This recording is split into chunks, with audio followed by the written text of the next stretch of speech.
Muy buenas noches, amigos. El día de hoy iniciamos nuevamente nuestro conversatorio de Mujeres del Corazón y el día de hoy tenemos un programa muy especial y muy bonito, el cual tenemos dos invitadas que van a dar que hablar. Así que quiero iniciar porque el día de hoy vamos a hablar acerca de un tema muy importante que en verdad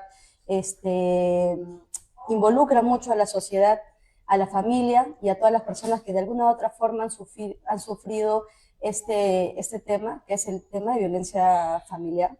Vamos a hablar justamente de cuáles son las consecuencias, las causas, cuáles son los factores que de alguna u otra forma contribuyen a que de alguna u otra forma pase a este tema que en verdad no solamente involucra a un distrito, a una provincia, sino a todo el mundo, en verdad.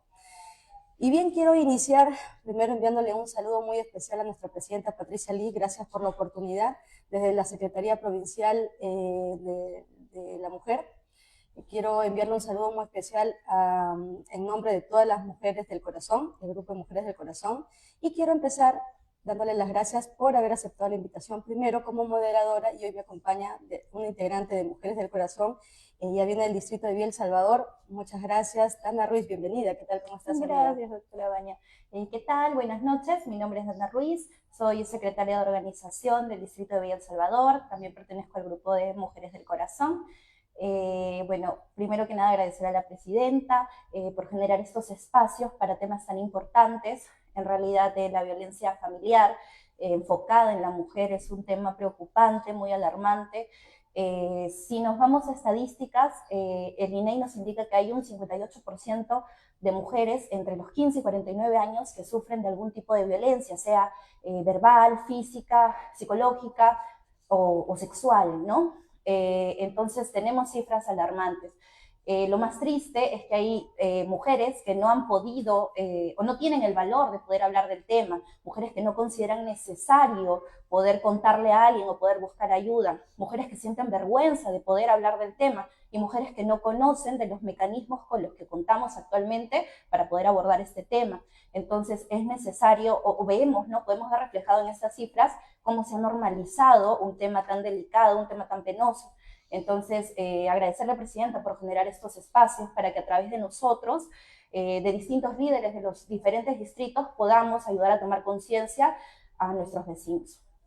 Así es, aquellas personas que se están conectando en las redes sociales, el día de hoy vamos a tocar un tema muy importante y vamos a abordarlo desde el derecho, ¿no? Y desde la psicología. Y para eso tenemos dos grandes invitadas, ellas son guerreras somistas, pero yo voy a presentar a Pamela Romaña. Ella es egresada de la Universidad Científica del Sur, con amplia experiencia.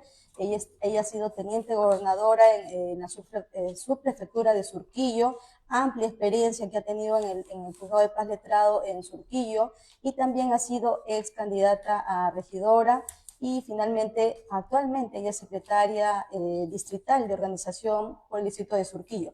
Bienvenida, Pamela Romaña. Bienvenida, amiga, ¿qué tal? ¿Cómo estás? Muchas gracias, doctora Vania, muchas gracias por la invitación a Mujeres de Corazón, a todas las personas que nos están viendo y sobre todo a la presidenta Patricia Lee por promover estos espacios tan importantes para hablar un tema de violencia familiar, que es tan importante la prevención en temas legales y en temas psicológicos para las personas que nos están viendo.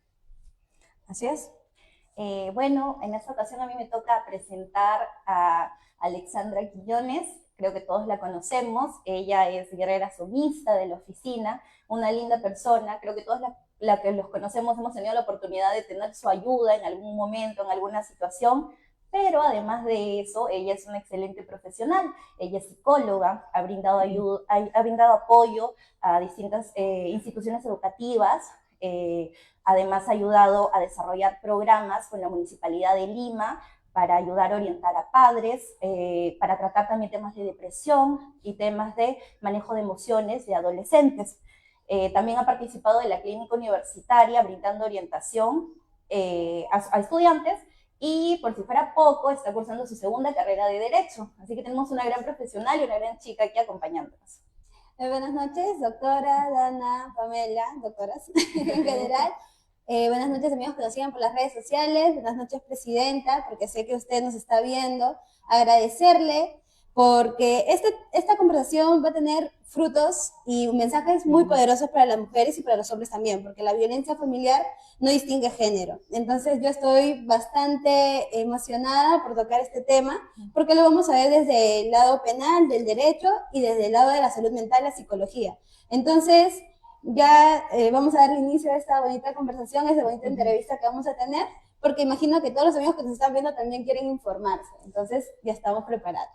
Así es, agradecer a todas las personas que nuevamente están sintonizando Mujeres del Corazón. El día de hoy vamos a tocar el tema de violencia familiar. Y obviamente la violencia familiar, no solamente hablamos de una violencia física o psicológica, que son las más conocidas, sino hablamos de tipos de violencia como económica y sexual, y muchas más que que nuestras especialistas, nuestras invitadas, nos van a ayudar a poder ver cómo poder identificarlas. Pamela, mira, ¿qué tal? Mira, sabemos que aparte de ser guerrera sumista, eres una gran profesional, te sigo en las redes, veo el trabajo que vas realizando, ¿no? Como abogada y como lideresa, ¿no? Y sabemos que prácticamente el tema de violencia familiar es un tema bastante sensible, no solamente en tu distrito, sino que a nivel país, ¿no? Y en términos legales, ¿qué para ti qué representa, qué significa la violencia familiar? De acuerdo al artículo 3036.4, que es para prevenir y erradicar violencia, de todo tipo de violencia, para ser personas vulnerables del grupo integrantes de la familia, que es las mujeres, los niños, los padres, hombres también. La violencia es cuando haces un daño, sea físico, causado por una incidencia, por peleas físicamente, o daños psicológicos cuando hacen con palabras soaces, con palabras denigrantes, violencia sexual, acoso, porque nadie tiene derecho a tocar a una menor de edad, porque todos tenemos derechos. Y también cuando es tema patrimonial, cuando retienen sus cosas, los bienes, ¿no? Porque a veces están en una pareja y por no querer terminar, quiere terminar el agresor a esa persona, la víctima, le retiene sus cosas para que no se puedan retirar de su casa o para que no puedan separarse, ¿no? Eso es como una violencia patrimonial, retener sus cosas. A veces ha tocado en casos que he tenido sus celulares, que no les han entregado sus celulares, lo ha tenido el agresor y no ha tenido medio de comunicación, como eso ya es de una manera de una violencia psicológica constante, sumado a la agresión. Y si es que hay cónyuges, tienen hijos de por medio, los niños ven ese tipo de maltrato, ¿no? Entonces, para mí ese tipo de violencia se tendría que erradicar y sobre todo prevenir, y sobre todo cuando son niños, porque uno cuando es adulto ve reflejado, repite las acciones, repite lo que han vivido desde pequeños, ¿no? Los niños ven ese tipo de violencia y lo repiten cuando son grandes, y es una manera de que no se puede erradicar ese tipo de violencia cuando ven todo lo que sea violencia física. Claro, como mencionaba, ¿no? Al inicio hablamos de física, psicológica, económica, pero también acabas de decir, ¿no? El patrimonial, ¿no? Y también el sexual, ¿no? Vamos a ver. Sí, muy interesante lo que cuenta Pamela, y es cierto, ¿no? El Ministerio de la Mujer y Poblaciones Vulnerables se enfoca en tratar estos temas, pero no solo hay una parte legal, también hay una parte psicológica que es muy, muy importante también tratarla. En ese sentido, Ale, ¿cómo consideras que la psicología se interpreta en la violencia familiar? Bien. La psicología en realidad interpreta la violencia en general como un patrón de conductas abusivas. Como ya lo venía mencionando, se da de 5 formas: la verbal, la psicológica, la sexual, la económica y también la emocional. Entonces, ¿qué hace este conjunto de patrones? En realidad hace que la persona que es víctima se someta a las consecuencias o al maltrato o a este empoderamiento que le da a la otra persona para tener control de su vida. Entonces, ¿qué podemos generar con esto? En realidad se puede generar muchas cosas. En los adultos, por ejemplo, vemos heridas emocionales que han sido causadas desde muy niños, desde muy pequeños, por estos mismos patrones de conductas abusivas que ellos han visto, que ellos han vivido. En esta consecuencia, nosotros podemos desarrollar muchas enfermedades, no solo mentales, sino también al nivel de nuestro sistema inmunológico, porque nos puede dar gastritis, nos puede dar, por ejemplo, a las mujeres les puede causar infertilidad, También, por ejemplo, pueden dar daños físicos, como son los derrames faciales, derrames cerebrales y muchas afectaciones en realidad que parten de este patrón de conductas abusivas. Entonces, desde la psicología lo vemos así, como un patrón de conductas abusivas. Hacia una persona que obviamente muestra una baja autoestima de repente, o que tal vez es un poco más pasiva, o que no tiene el control de sus límites ni conoce sus emociones. Así es, entonces hablas de patrones, ¿no? Definitivamente.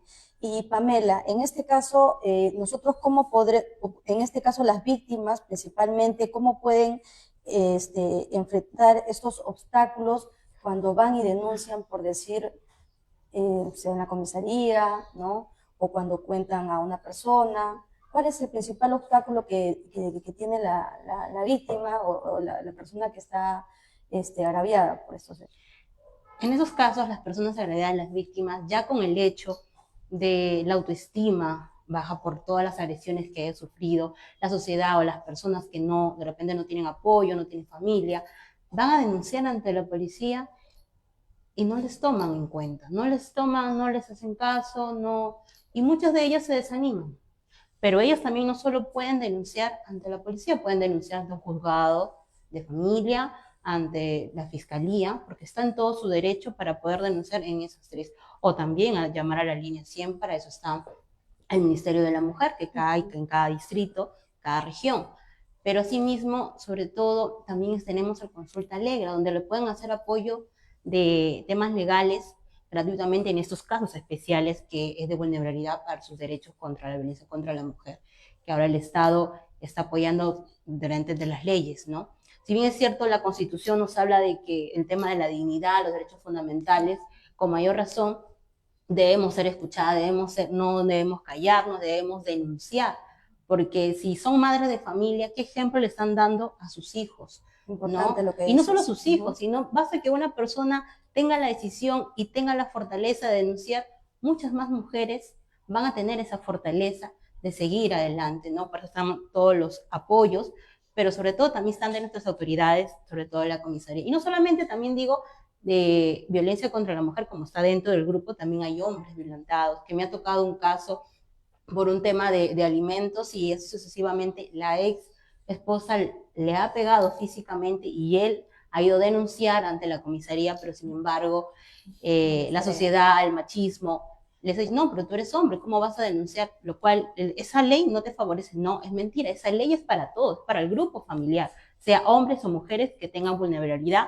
ante un hecho de violencia. Entonces, uno tiene que hacer escuchados sus derechos. Nuevamente lo repito, pueden denunciar ante la policomisaría, ante una fiscalía o ante un poder judicial o un juzgado de familia. Importante lo que dices, porque definitivamente acá hablamos de que la violencia no solamente se ejerce contra una mujer o una pareja, hablamos también de las exparejas, ¿no? También está incluido dentro de la violencia familiar y ahora el Poder Judicial amplía eso diciendo las personas vulnerables, ¿no? Hablamos de los niños, hablamos de los ancianos, ¿no?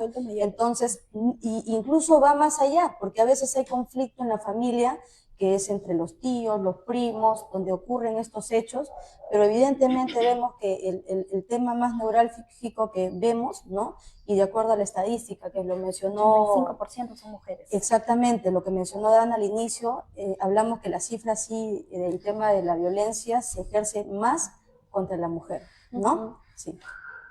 Es muy importante lo que comentó Dale hace un momento. Hablaba de las heridas de la infancia y Pamela lo complementa hablando del ejemplo a nuestros hijos y efectivamente se vuelve un patrón, una cadena. Niños que son vulnerados, ¿no? A lo largo de los años se convierten en adultos, tienen hijos y transmiten este mismo patrón de violencia a las nuevas generaciones. Entonces nos vemos en un círculo vicioso.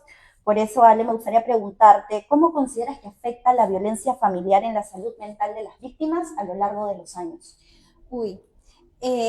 Bueno, tiene una grave afectación en realidad y es muy obvio, ahorita viendo la sociedad como está y viendo tanta violencia, en realidad Ya viendo desde un lado psicológico, podemos nosotros mismos identificar que son personas que han sido agredidas en estas cinco ramas que ya les había mencionado, ¿no? En cualquiera de estas cinco ramas.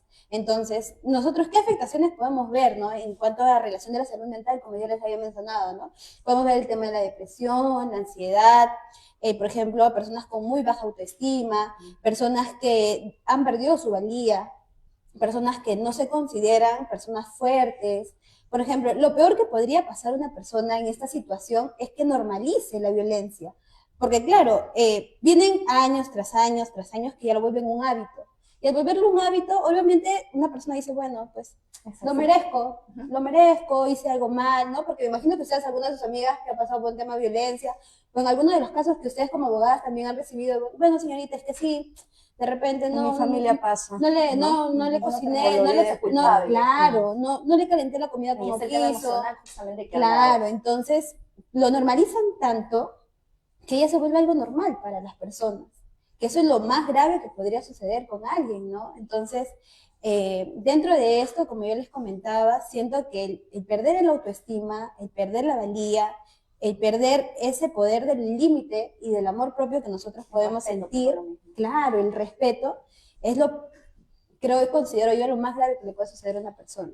Y peor si esa persona recibe comentarios de su alrededor que le dicen, no, pues bueno, sí, ¿no?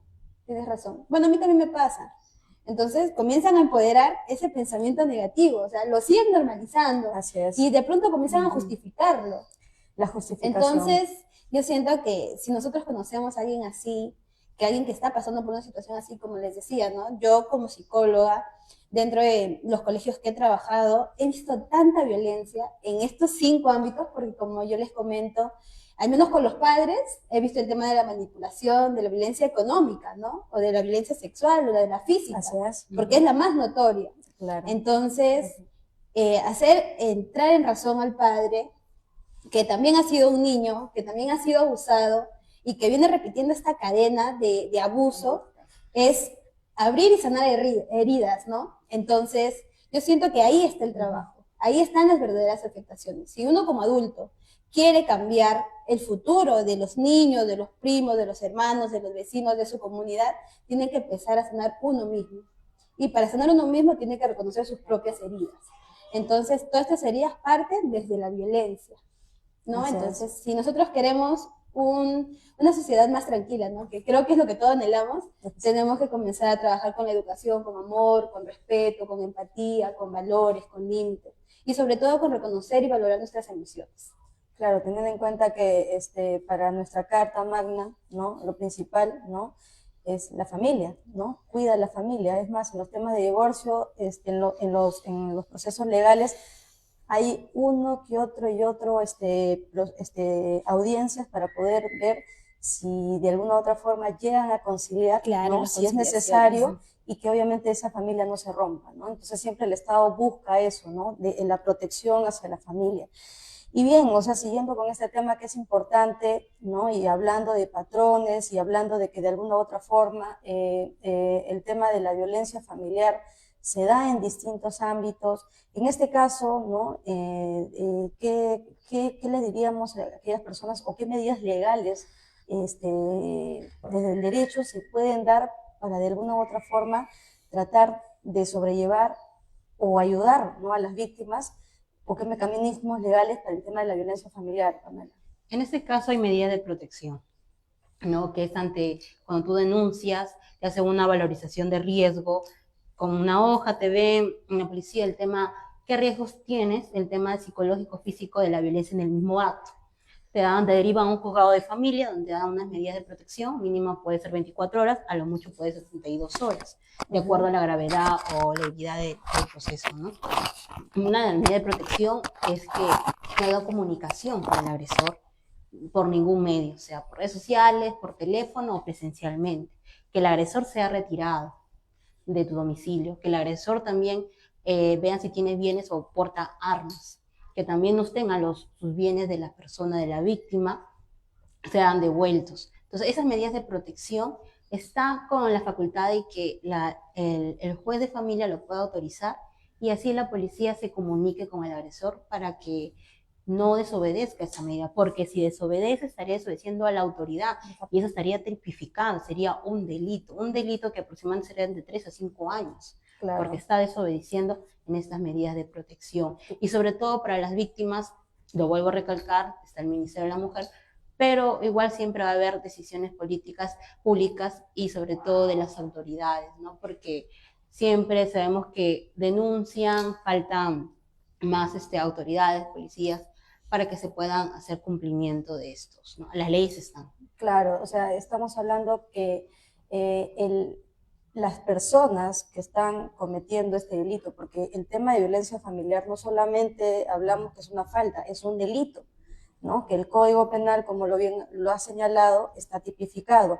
Entonces, al volver a reincidir en ese tema de violencia familiar, no solamente hablamos que comete el delito de violencia familiar, sino de desobediencia a la autoridad. Entonces, eso agrava de todas maneras la situación de este agresor, ¿no, Pamela? Sí, y es más, cuando uno denuncia, supongamos el tema de violencia psicológica, valoran la valorización de cuánta sea reincidentemente, porque puede ser por un área de un juzgado de paz letrado, donde he trabajado en el área de faltas, o puede ser un tema de delito, ¿no? Y sobre todo cuando van al médico legista, hay unos días de tema de lesiones que le hacen a la víctima, todo ello, dependiendo de los días que tengan las consecuencias, también se deriva al tema de delito, ¿no? O si no, al área de falta. Pero mayormente con los casos que he tenido, el tema de psicología es un poco más minucioso porque tienes que tener pruebas. Claro, cuando uno va a denunciar, tiene que ir a la par con unas pruebas. Sobre todo es más elemental el tema de violencia psicológica,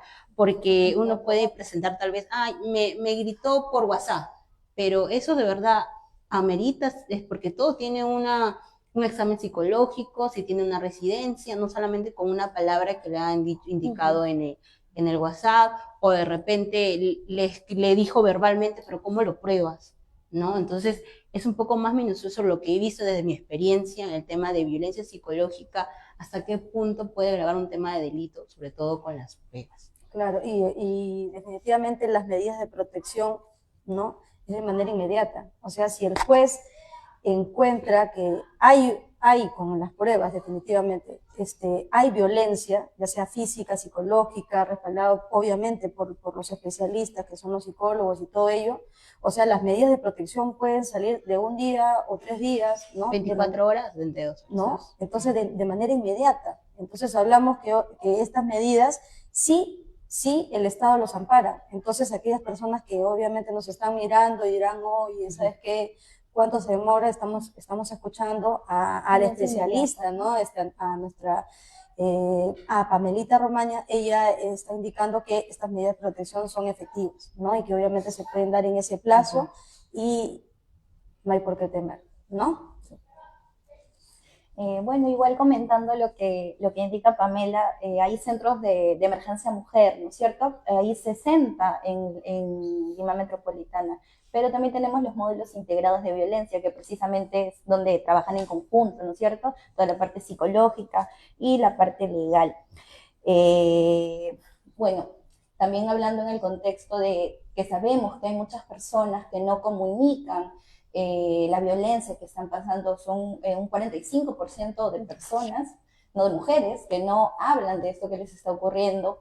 Como te comentaba, hay mujeres que incluso no consideran necesario comunicar esta violencia, hay mujeres que sienten vergüenza de ser violentadas y hay gente que no tiene conocimiento de ello, ¿no? De las medidas que hay para salvaguardarse. ¿Qué señales consideras que pueden ayudarnos a identificar que una persona está pasando por algún tipo de violencia? Ya, aquí es importante que toquemos 2 temas. O sea, un tema en general, ¿no? Que es la comunicación. Pero la comunicación tiene dos ramas. La comunicación verbal, que es justo lo que estamos teniendo ahorita, que estamos conversando, estamos compartiendo ideas y demás, y la comunicación no verbal, que es como te puedes, quizá, no sé, hola, Dana, y tú te asustas. O de repente quiero jugar contigo y tienes una reacción que... O de repente te estoy viendo y tienes moretones. Entonces, en la comunicación no verbal es la observación hacia la conducta, hacia el lado físico de la persona. Y podemos identificarlo de muchas formas. Por ejemplo, si queremos de alguna forma verlo de una forma física, pueden ser personas que se aíslan, pueden ser personas que tienen cambios de humor muy abruptos, pueden ser personas muy tímidas, pueden ser personas que ante cualquier reacción pueden ponerse muy ansiosas, pueden desmayarse, pueden comenzar a tartamudear, pueden, ni siquiera podrían hablar de su vida personal quizá, ¿no? De, oye, mira, mañana tengo una reunión familiar, te estoy invitando a amigas con sus esposos, y evitan tocar temas de familiares o de pareja. Entonces, de mil formas podemos identificarlo, ¿no? Porque aunque no lo crean, si nosotros nos detenemos 5 segundos a ver la conducta de una persona, podemos identificar muchas cosas. Entonces, si ustedes por ahí de repente tienen a personas que ustedes consideran que están pasando por violencia, a veces también preguntarles directamente puede ser muy abrupto para la persona. Y como mayormente las personas que sufren de violencia en general, lo vamos a englobar así, son personas que, como ya lo habían mencionado, sienten vergüenza, sienten miedo, se sienten débiles. Entonces, entrar en una conversación así de una forma muy abrupta quizá va a hacer que sigan en negación, ¿no? Porque, como les digo, normalizan tanto la violencia que ya es como que, bueno, pero si de pronto están así como ahorita, ¿no? Como que conversando, de repente entrando en temas un poquito más de confianza, y ustedes ven que la persona quisiera participar, pero no, entonces quizá ese no sea el momento adecuado. Pero ya, claro, notando las alertas, nosotros podemos intervenir de muchas formas.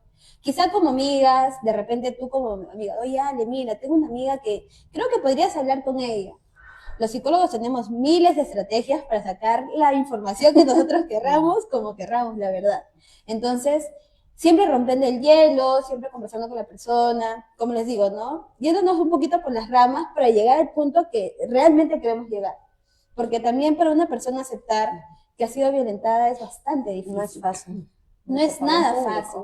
Claro, y no necesariamente en público, pero sí demostrar que por alguna razón o en algún momento de tu vida tu integridad ha sido vulnerada, aunque no lo creas, es bastante complicado. Entonces, yo siento que brindándoles un poquito de confianza, teniendo una comunicación asertiva, quizá de alguna forma también brindando información de forma directa o indirecta, podemos ayudar a mucha gente. Como es este espacio que justamente está habilitando la presidenta, con la doctora Vani, las mujeres de corazón, porque esta es la experiencia, ¿no? Esta es la información que no solo las mujeres necesitamos, sino todos en general. Porque mañana puede ser tú, pasado puede ser yo, puede ser mi tía, mi prima, mi hermana, mi vecina, mi amigo, no sé, en fin, infinidad de personas. Pero lo importante es, de alguna forma, tener esta información. Y como les digo, ¿no? Si ustedes por ahí ven o ustedes observan, que es lo que mejor yo les puedo recomendar, la observación, háganlo. Porque ustedes tienen amigas que pueden ayudar, ustedes como abogadas pueden ayudar quizá de una forma muchísimo más directa, ¿no? Porque como justo lo explicaba Pamela, el lado psicológico ya viene con pruebas, sean proyectivas o psicométricas, que sean de dibujo, de interpretación propia del psicólogo, sean entrevistas, sea en la cámara GESEL, sea ir con un perito, es infinidad de cosas, ¿no? En cambio ya del tema ya más penal, como lo ven ustedes como abogadas, es un tema ya más rígido, pues, ¿no? Un tema de papeles, un tema de leyes, un tema de que va así, cosa tras cosa, y avanza muchísimo más rápido que el lado psicológico, ¿no? Porque es el apoyo emocional hacia la persona. Entonces, de esta forma nosotros podemos ayudar a las personas, viendo este tipo de conductas, ¿no? Claro, definitivamente el tema de violencia familiar no solamente se tiene que ver desde el lado del derecho, sino con una serie de disciplinas que van a ayudar a que las víctimas y que el proceso sea más viable, más ágil, ¿no? Claro, es multidisciplinario. Es multidisciplinario, donde obviamente entran muchas áreas a tallar. Vemos que no solamente están los abogados, los psicólogos, sino vemos que otras entidades también se están involucrando y se están especializando. Tenemos a fiscalías especializadas en delitos de violencia familiar que antes no se había visto, ¿no? Y vemos también así ciertos sectores, ¿no? Entonces, justamente hablando del Estado, justamente hablando, ¿no? de cómo se debe involucrar y cómo debe cuidar o cómo se supone que se establece en la Constitución la protección de la familia, ¿no? ¿Cómo crees, Pamela, que esto se esté dando? desde el Estado, desde la región, cómo es que las municipalidades inclusive deben hacerle frente a este tipo de delitos que en verdad es bastante grave, ¿no? Y obviamente bastante trastocado en nuestra sociedad, los temas de violencia familiar, región, municipalidad, en todas las entidades. ¿Cómo ves que ellos deben abordar este tema de violencia familiar? Principalmente decisión política, pública y el tema legal. Más funcionarios, más personas que puedan trabajar, porque parto de mi experiencia cuando trabajaba en juzgado, vi diferentes tipos de violencias que me llegaban a los casos. Sin embargo, había algo curioso, no me llegaban demandas o denuncias de personas con discapacidad, sobre todo auditivas.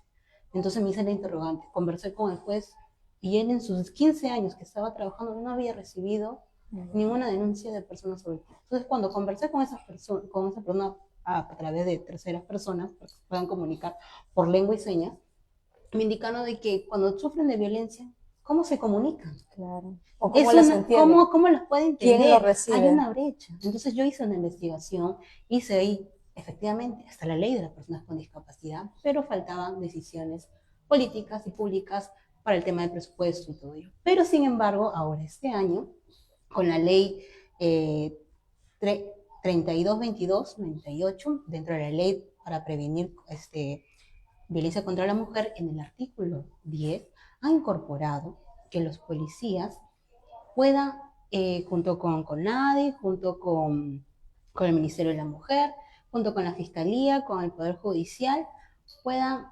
coordinar para que puedan enviar intérpretes a la comisaría para que cuando puedan denunciar una violencia, puedan tener una comunicación.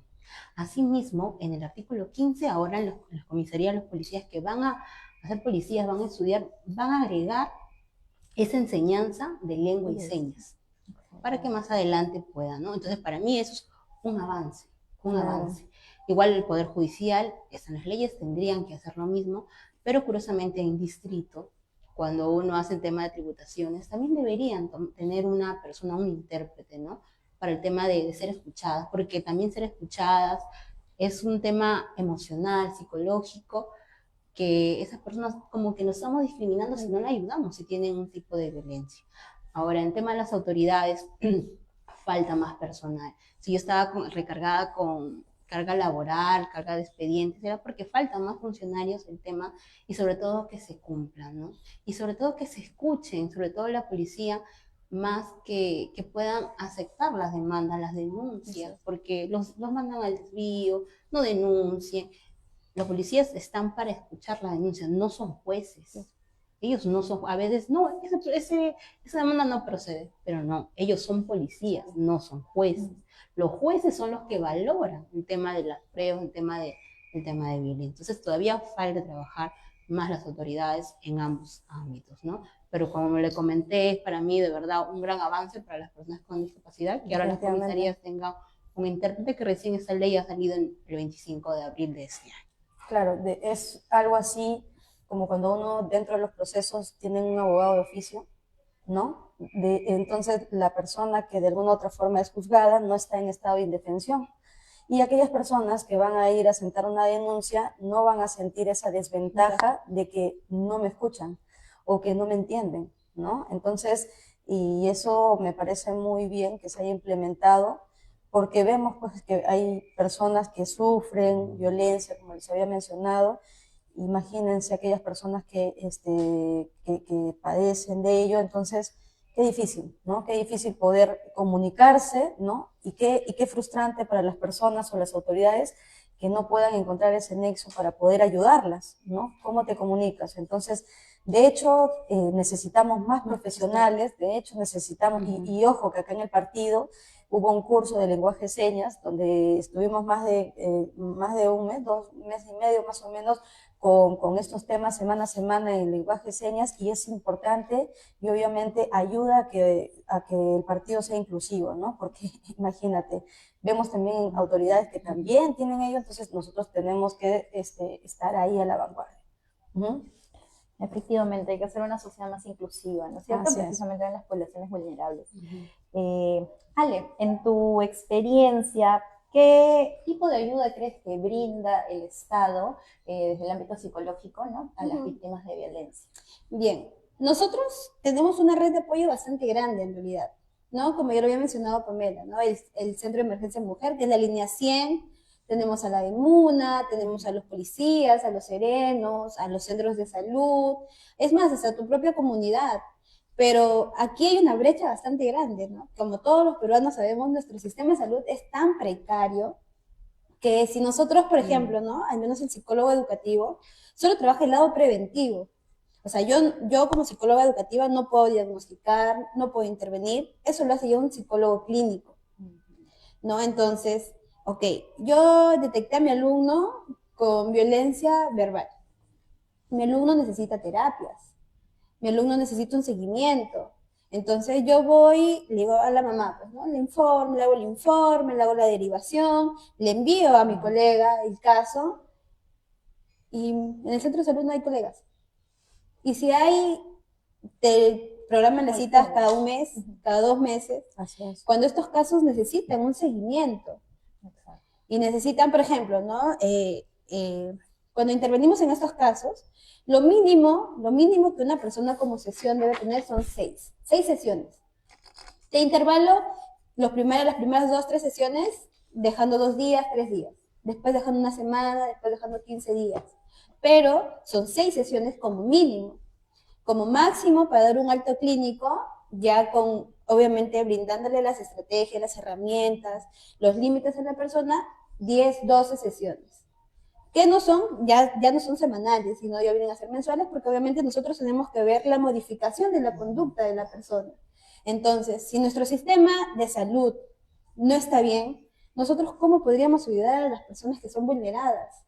Me pareció bastante interesante lo que acaba de comentar Pamela con las personas con habilidades diferentes, porque de verdad, o sea, yo he tenido alumnos autistas, Asperger, con alguna dificultad, pero no he tenido alumnos sordomudos, por ejemplo, y me ha parecido súper interesante lo que acabas de mencionar. Ya me despertó el bichito a mí también, porque siento yo que no he tenido ese enfoque, ¿no? No me he cruzado con alumnos con este tipo de discapacidad. Entonces, me ha generado una curiosidad ahora, porque sí, mira, no había visto de esa forma, quizás de una forma tan ya más globalizada, ¿no?, de las necesidades que realmente nosotros estamos viendo, y yo, o sea, me Y quedo es la así. problemática del país, porque cuántas personas en diferentes distritos, provincias, han tenido violencia, y cómo se van a Exacto. comunicar, porque hay todo el tipo de violencia desde la infancia, Ujú. cómo lo pueden denunciar, y además, si ese es un impedimento para ellos, se queda y no denuncia. Claro. Y ellos entonces, son las personas más vulnerables. claro. Y necesitan nuestro apoyo, como también nos dice la Constitución Política, de la dignidad de la persona, que es frente al Estado, ante la sociedad, y los derechos fundamentales. Sí, exacto. Entonces, yo siento que mejorando nuestro sistema de salud, rompiendo brechas, ¿no? Que sea en idioma, que sea por habilidades diferentes, que sea como la preparación también de los profesionales, ¿no? Que de verdad yo me quedo ahorita impactada con el tema de las personas con habilidades diferentes. Entonces, yo siento que nosotros como profesionales tenemos que seguir preparándonos, ¿no? Porque y me imagino que así como yo también, muchos de los que nos están viendo por ahí han despertado este bichito de las personas con habilidades diferentes. Claro. Entonces yo considero que sí, nos tenemos muchas redes de apoyo, pero que el apoyo realmente llegue o que se dé de la forma adecuada, que siento ahí que es el declive de toda esta red de apoyo. Porque sí, o sea, no hacemos nada solo detectando. Si no, vamos a intervenir y vamos a hacer un seguimiento continuo. Entonces, tanto en el ámbito psicológico como en el ámbito legal. Exacto. Se dedican las medidas y a veces no hay un adecuado seguimiento, no hay una conformidad, digamos, de que se están cumpliendo, ¿no? Por ejemplo, yo tenía un caso con el Centro de Emergencia Mujer, ¿no? Que para mí fue una tortura, un dolor de cabeza, una situación bastante angustiante para mí, porque, bueno, yo he vivido casos de violencia sexual. Entonces, activar la alarma, llevar al médico legista, pasar la cámara GESEL, después esperar medio año para que se programen las citaciones, esperar otro medio año más para que mi alumna pueda ver algún tipo de resultado, o si de repente la violencia sigue en su casa y sigue con el agresor, no la pueden llevar a un centro donde la pueden cuidar porque tiene que esperar medio año más. Entonces, el proceso de esperar 18 o 20 meses para que mi alumna recién pueda ver un resultado es frustrante.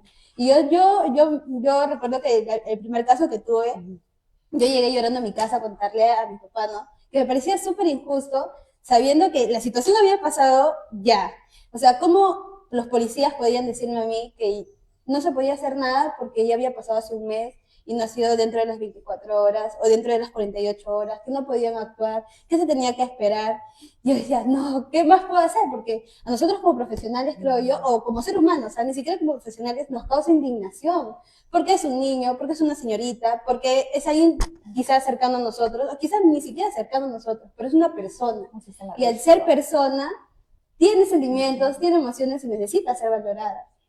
Entonces, yo sí, de forma personal, yo iba bastante contra ese sistema porque me parecía muy injusto lo mucho que tarda para intervenir.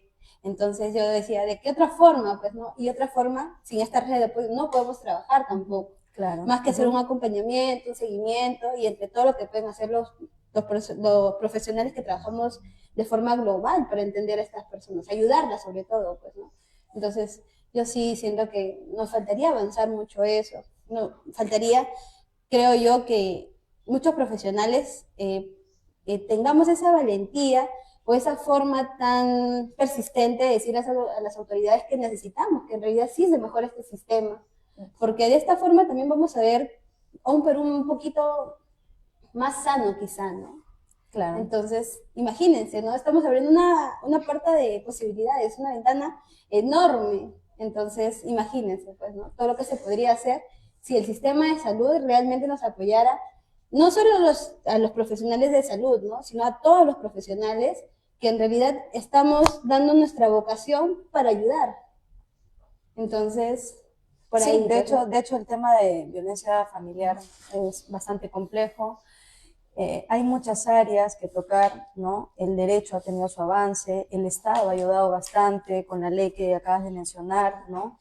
Y las autoridades hacen lo propio, ¿no?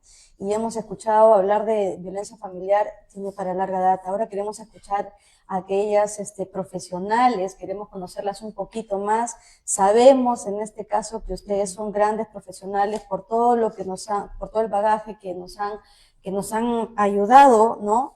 Hablar sobre este tema tan importante, sobre el tema de la violencia familiar. Yo quería preguntarte, Mamela, ¿cuánto tiempo? Mira, tú eres guerrera somista, te conozco hace muchos años, ¿no? Somos colegas, ¿no? Ya hablamos, respiramos el derecho, estudiantes de derecho, ¿no? Psicóloga, estudiante de derecho, Dana igual en los últimos ciclos, ¿no? Prácticamente. ¿Desde cuándo, hace cuánto tiempo vienes haciendo política en Surquillo? Porque vemos que es un distrito bastante activo. Queremos conocer, aparte de la profesional que eres, queremos justamente conocer esa parte activa de la política que tienes tú. Bueno, antes que el tema político, cuando yo trabajaba en el juzgado vi bastante violencia de las demandas que había, que Surquillo necesitaba demasiado prevenir. Entonces, conjuntamente a la vida, me crucé con una Sandra, lideresa de Surquillo, que hace trabajo activo en Surquillo, sobre todo empoderando a las mujeres, y me sumé a su trabajo porque me encantó, porque es de capacitar a las mujeres con talleres, previniendo el empoderamiento a la mujer, a los niños. Es un trabajo no solamente en conjunto de ellas, sino todo como sociedad deberíamos participar, no siendo la autoridad, sino como persona, porque si nosotros queremos una sociedad que cambie, que pueda erradicar ese tipo, todos tenemos que trabajar de la mano en conjunto. Pero no solamente con palabras bonitas, sino con acciones y con decisiones. Y yo en Sandra vi esas acciones que realizaban, ¿no? Que no era un taller en fecha específica, sino era constante. Aparte de los talleres en tema de asesoramientos legales, asesoramiento psicológico a las personas, y en particular en mi caso, de una manera de apoyar, de brindar, porque uno no da, uno tiene que dar lo que la vida le brinda, ¿no? A las personas. ¿Y qué más con tu profesión?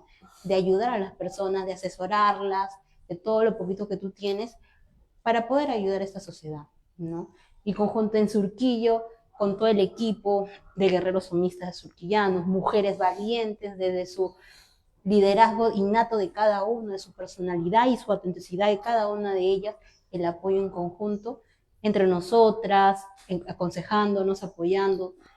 y sobre todo para las poblaciones vulnerables. Sí, vemos que en Surquillo hacen bastante trabajo, los vemos bastante activos en las redes, jóvenes, tienen batucada, ¿no? Sí, Batucá, y está más pequeño, sobre todo en los ¿no? niños. Y están en los jóvenes, creo que son muy jovencitos, ¿no? O sea, son menores de edad que están ahí con sus padres, están bastante activos, ¿no? Y son todas las actividades. Cuéntanos qué actividades, para que todas las personas que nos escuchen, qué actividades realizan allá en Surquillo.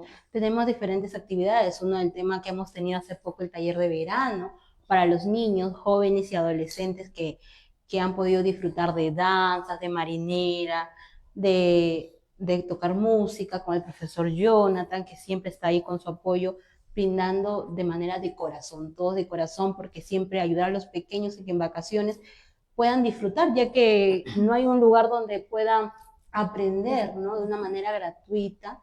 Entonces para mí ellos con el final, con el taller, respectivamente con su diploma, que Sandrita con toda la organización y el equipo le hemos hecho para que se sienta, es una manera de empoderar a los niños. Así es. Es una manera de empoderar y aprender, porque todo en la vida lo que uno aprende después lo enseña a otras personas, a otras generaciones, ¿no?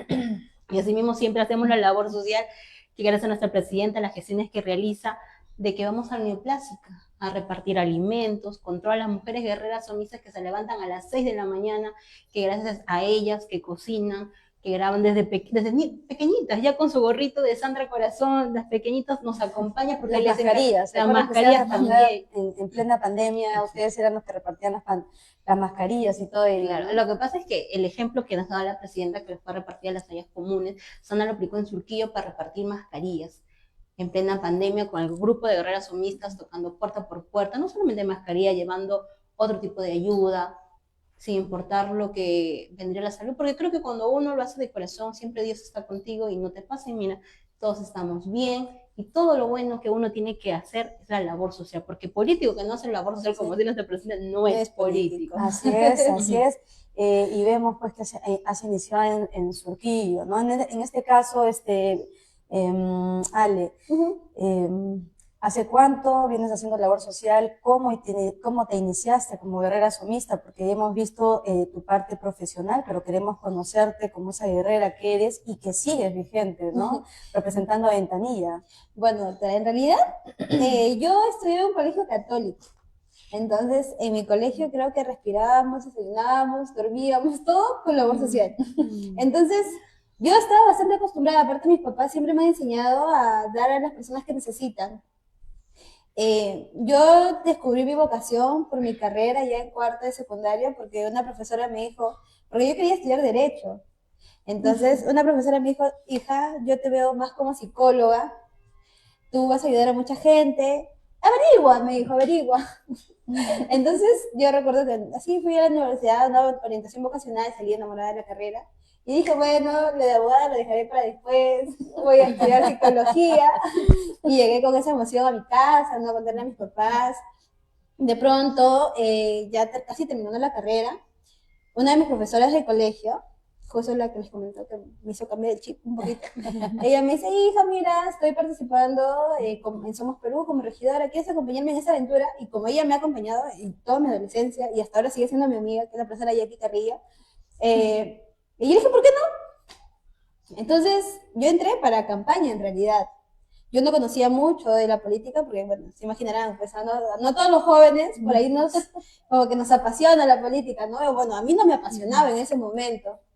Pero se acabó campaña y yo dije, bueno, se acabó campaña y ahí quedará, pues, ¿no? Y de pronto me salen con que hacíamos labor social. Y yo dije, ¿qué? ¿Cómo que labor social? Ya, con Luchito, obviamente, comenzamos a hacer ollitas comunes.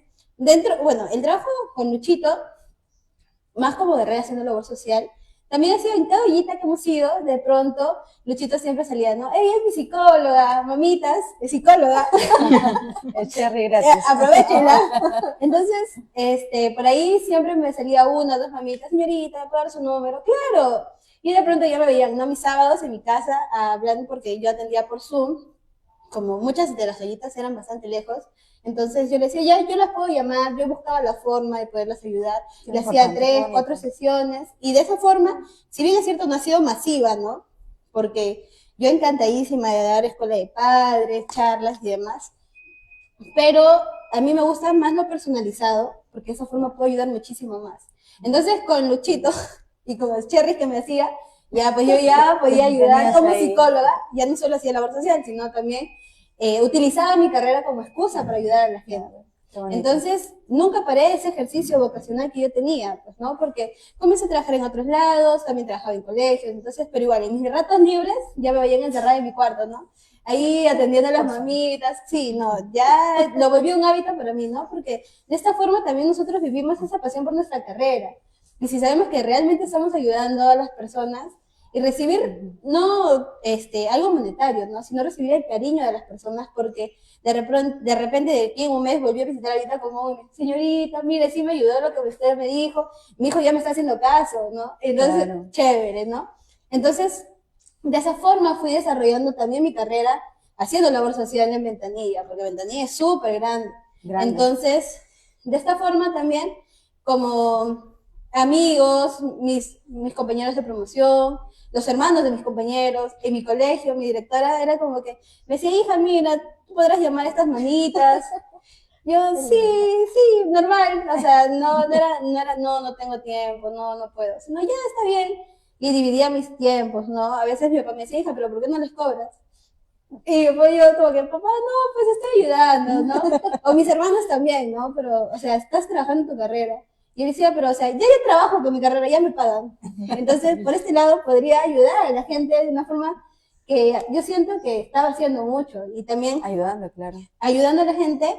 Yo, era como que yo recibía mi vitamina, ¿no? Mi dosis de felicidad. Porque... Las gracias que te dan, ¿no? Exacto, los abrazos. Eso te llena.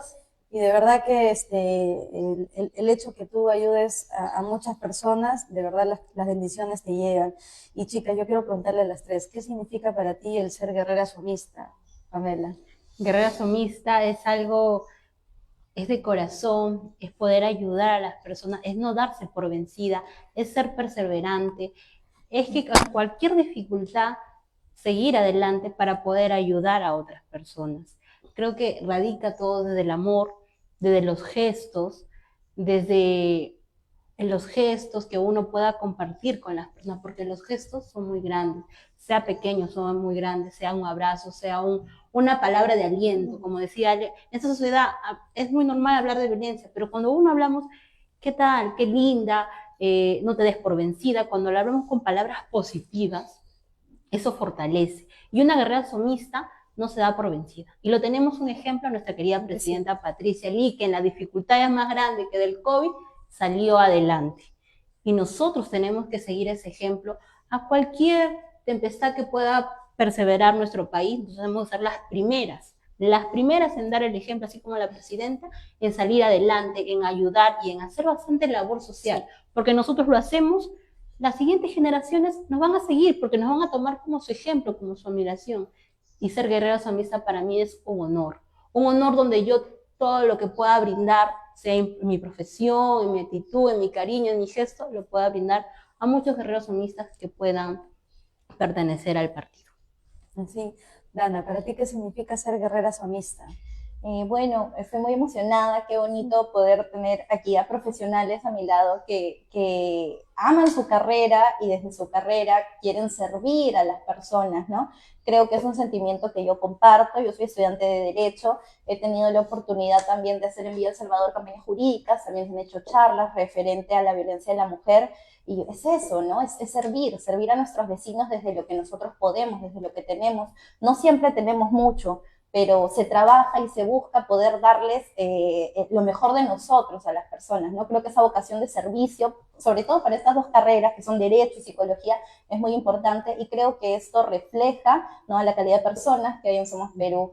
Eso es ser guerrero sumista, ¿no? Tener esa vocación de servicio, tener esas ganas de ayudar a nuestro prójimo, a nuestros vecinos, de si encontramos alguna carencia dentro de nuestras personas, ¿no? Tratar de cubrirla, ¿no? Creo que eso se ve reflejado aquí en esta charla. Para ti, Ale, ¿qué es ser guerrera sumista?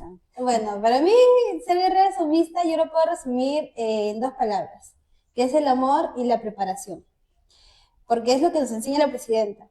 Yo siento que ser guerrera sumista es dar el 100 por uno de uno mismo, quizá amar o demostrar el amor de una forma, de mil formas.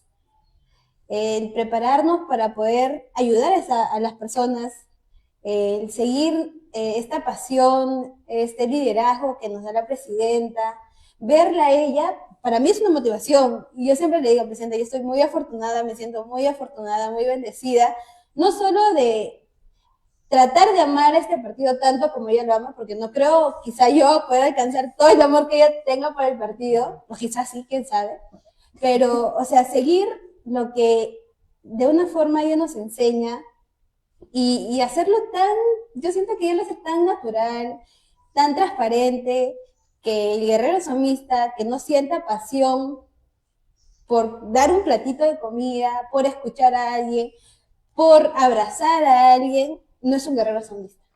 El guerrero somista brota pasión, el guerrero somista brota bondad, brota amor. Entonces yo siento que ese es un guerrero somista. Un guerrero somista, como ustedes ya lo han mencionado, es una persona perseverante, es una persona que tiene mucho amor por dar, es una persona desprendida. Entonces yo siento que ese es el guerrero somista, porque seguimos el liderazgo y quizá el perfil que tiene nuestra presidenta, que es una mujer que yo de verdad, yo que trabajo, bueno, en la oficina, y la veo de repente un poquito mal, pero ella dice, no, yo tengo que seguir. Entonces yo decía, wow. Por ejemplo, una anécdota que creo que al medio mundo le he contado, fue cuando fuimos a Pátapo y la presidenta visitó 14 ollitas comunes. Creo que todos estábamos destruidos porque el sol hermoso de Pátapo nos había consumido, pero tuvimos como 14, 15 actividades en, qué sé yo, 6 horas, y la presidenta estaba como nueva, ¿no? Entonces yo le decía a los chicos, no, yo estoy agotada, pero ver a la presidenta me daba esa energía para poder seguir, porque era como que bajábamos de la combi, estábamos así, bajábamos, subíamos, estábamos de calor a frío, porque en la combi teníamos aire acondicionado, entonces estábamos así como medio mareados, pues, ¿no? Pero, o sea, la presidenta seguía intacta. Y yo les decía, wow, la pasión, ¿no? Claro, la pasión, exacto. Y esa misma pasión que ella transmitía en ese momento, nosotros la absorbíamos, ¿no? Como energía. Entonces, qué maravilloso es ser guerreros somistas, ¿no? Qué afortunados somos los que realmente podemos ser guerreros somistas. Por eso es que yo hoy día también vine con mi polo de guerrera somista y le decía a la doctora Vania, ¿no? Ella me dice, ven con un sacrecito, con una blusita, o como te sientas cómoda. Con mi polo de guerrera somista. Entonces, siento que es eso, pues, ¿no? Ser guerrera somista es disfrutar, sentir pasión, mucha pasión por lo que uno hace. Así es, bueno, yo en verdad quiero agradecerles a ustedes por haber aceptado esta invitación, ¿no? Desde este espacio de Mujeres del Corazón, el conocerlas como profesionales, el haberlas disfrutado también como guerreras somistas, haber visto en estos años cómo han ido creciendo, y la verdad yo me siento muy afortunada de poder compartir este espacio y poder escucharlas, porque, o sea, como jugando, yo he iniciado en el 2019 y ya han pasado casi 5 o 6 años, y es bonito poder ver cómo han iniciado y cómo han crecido y cómo se han fortalecido como lideresas, ¿no? Así que yo les agradezco infinitamente, pero justo acaban de llegar unos obsequios de parte de nuestra presidenta, fiel a su estilo, ¿no? Con esos detalles, siempre con los detalles que ella tiene, y espero que les agrade, ¿no? Con mucho corazón. Así que, a ver, Estrellita me va a ayudar a poder hacerles entrega de estos lindos obsequios que les ha dado, por favor, a ver si nos paramos para poder compartir, porque tiene, ajá, a ver, esto es tuyo, Ale, y Pamela, y como sabemos, y también, gracias, Heidi, tenemos una sorpresa de parte de nuestra presidenta. Gracias, Heidi, puedes pasar, por favor. Es para todas. Con mucho Muchas gracias. Uy, está, pero... Gracias. Mi despensa para el mes. Muchas gracias. A ver, Pamelita, lee, por favor, ese mensaje tan bonito que te ha dejado la presidenta. Muchas gracias, Pamela. Querida Pamela, deseo felicitarte de todo corazón por la admirable mujer que eres, una profesional íntegra, comprometida y sobre todo que pone su talento y energía al servicio de los demás. Gracias por demostrar que se puede crecer sin olvidar a quienes más lo necesitan. Tu ejemplo deja huella siembra esperanza y transforma vidas. Gracias por marcar la diferencia. Patricia Lee. Qué lindo Gracias, mensaje. querida Patricia Lee. Ale. Ya, Vanessa. Muchas gracias, Alexandra. Mi Ale, hoy quiero felicitarte por ser exactamente como eres, una persona profundamente sensible, generosa y siempre atenta a los demás. Tu manera de escuchar con el corazón y tu forma de dar sin esperar nada a cambio son cualidades hermosas. Ojalá nunca cambies esa esencia tuya tan única, porque el mundo necesita más personas como tú, auténticas, bondadosas y llenas de luz. Gracias por tu empatía y ternura, Patricia Lee. Quiero agradecerle a la presidenta porque, bueno, ella siento que se fija en todos los detalles. Entonces, ella nos demuestra su amor con detalles. Así Es es. una persona que yo admiro muchísimo, así como ustedes tres. Me ha encantado, la verdad, tener esta conversación. Me ha parecido muy enriquecedora creo que para todas, pero en especial agradecer a la presidenta por abrir estos espacios donde hemos brindado tanto conocimiento, tanta información para las personas que espero realmente puedan tener y servir de esta ayuda para sus amigos, su familia, sus vecinos, su comunidad. Muchísimas gracias, presidenta, por todo el cariño, lo valoro muchísimo. Gracias a todos también los que están aquí presentes. Gracias al equipo de la oficina también, porque somos una familia y todos nos apoyamos, entonces muchísimas gracias. Bonita, tus palabras finales. Bueno, sí, presidente, en verdad agradecerle por este espacio. Creo que es el eco que necesitan muchas personas, ¿no? En todos los distritos, los líderes, para poder tocar temas tan importantes, y las personas que nos están viendo, es decirles, no están solas, hay gente que los puede escuchar, hay gente que los puede apoyar, ¿no? Legalmente, psicológicamente. Gracias a Dios estamos en un partido donde no hay improvisados, hay profesionales. Y bueno, eternamente agradecida, presidenta, por los espacios que nos da. Camelita. Sí. Bueno, agradecer, presidenta, por este cariño y este gesto. Y como uno dice, no solamente uno es recibir, sino dar. Y gracias a la invitación a la doctora Baña, le vengo a entregar una rosa desde Surquillo, gracias a la emprendedora de Surquillo. Es una rosa que representa por todo lo que haces por el tema de las mujeres. Un agradecimiento por la invitación, y ese es un gesto de parte de Surquillo. Así es, bueno, yo ya cerrando ya el programa, un programa muy bonito dedicado al mes de la mujer, ¿no? Saben que acá en el partido contamos con grandes profesionales, grandes lideresas, grandes guerreras, ¿no? No solamente en Ventanilla, en Surquillo, sino a nivel Perú, a nivel Perú, porque acá desde este espacio de Mujeres del Corazón queremos justamente alzar esas voces de aquellas lideresas, ¿no? Que tenemos en el partido, y van a seguir conociéndolas y van a seguir desfilando aquí. Y gracias a la presidenta por este lindo detalle, gracias por la oportunidad y gracias de verdad por todo, por las oportunidades que le brinda a mis hermanas somistas, a mis hermanos somistas, y muchas gracias a Dios por un día más de programa. Así que nos vemos hasta la próxima, presidenta.